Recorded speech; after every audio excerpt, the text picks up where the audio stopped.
yeah, 2 days ago when we were at opening day, somebody told the statistic that Foothill colleges, we currently, right now, have one academic counselor for every 770 students. Yeah. And then the other thing that is really kind of interesting about that whole dynamic is that the way that we structure those academic plans is not really designed, from my understanding, to have students be in control of what it is that they want to do. It's really what you might call like a logistical checklist, right?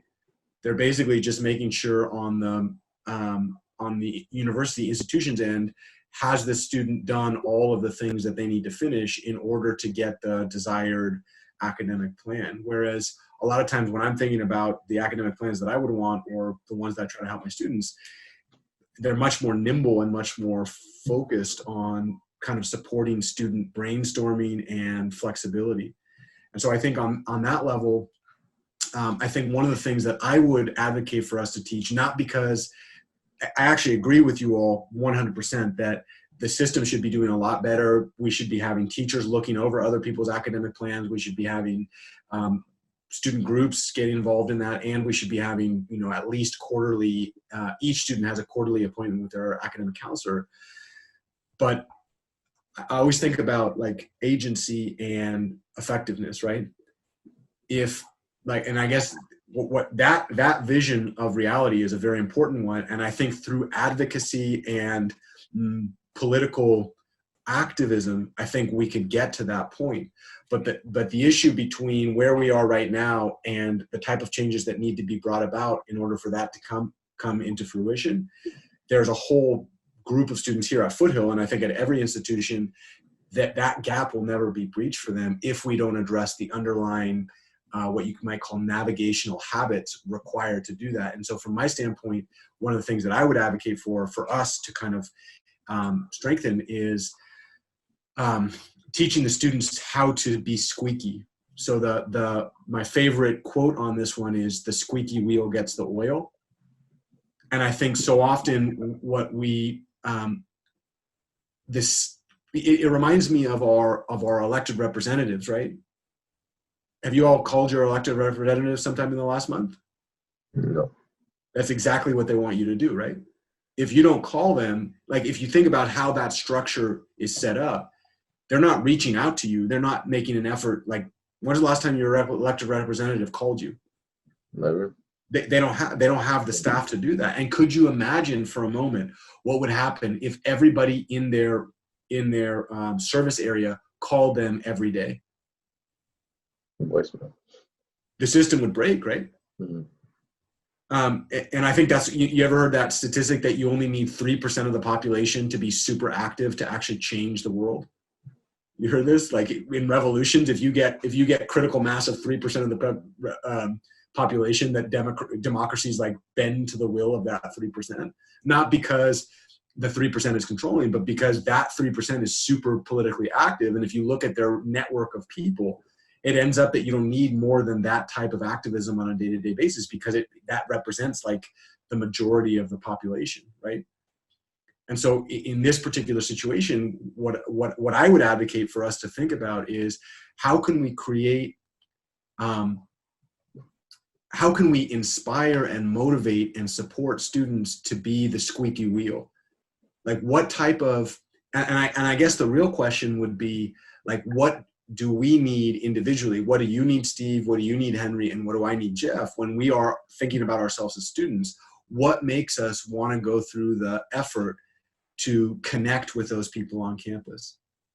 And what barriers would we face to doing that? And then what type of guidance and support could we give asynchronously to those people? Because I think the real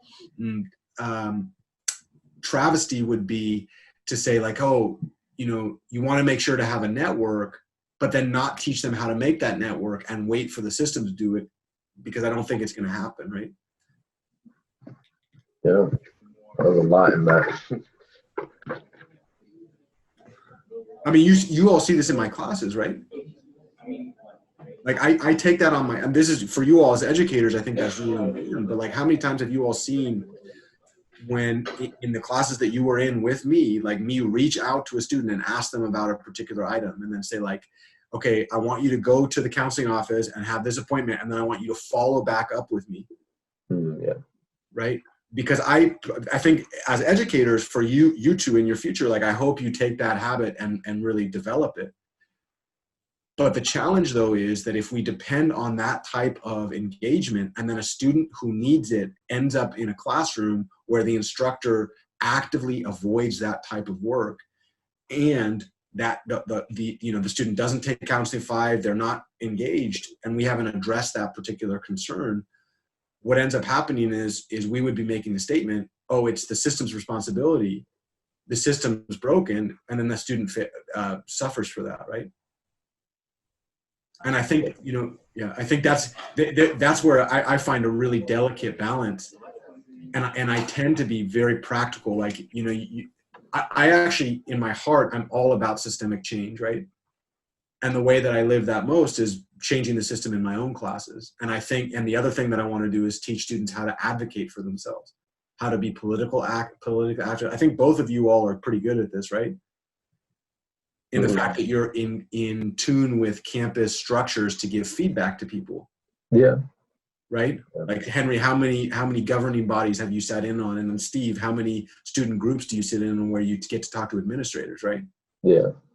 I know that because I saw you guys at opening day. I saw like 2 pictures of each of you on different slides, right? And I was like, oh, there's a yeah. And that's a really good forum to do that. And I think that's an important piece of the educational component. Like, not only do you get yours and you navigate the system, but you also advocate to make sure that the system gets feedback so that it can self-correct itself. And I think that's really important. But I think it's a mistake for us, or forget about us, forget about this. Like, when I'm teaching in my classes and when I'm thinking about these study skills homework, what I'm trying to do is inoculate my students against the sad realities that I have seen in education, right?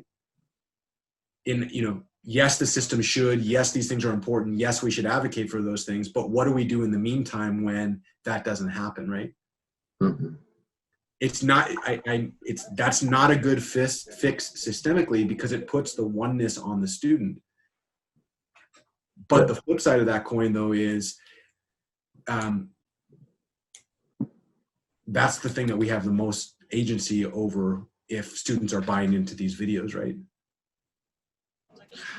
Yeah.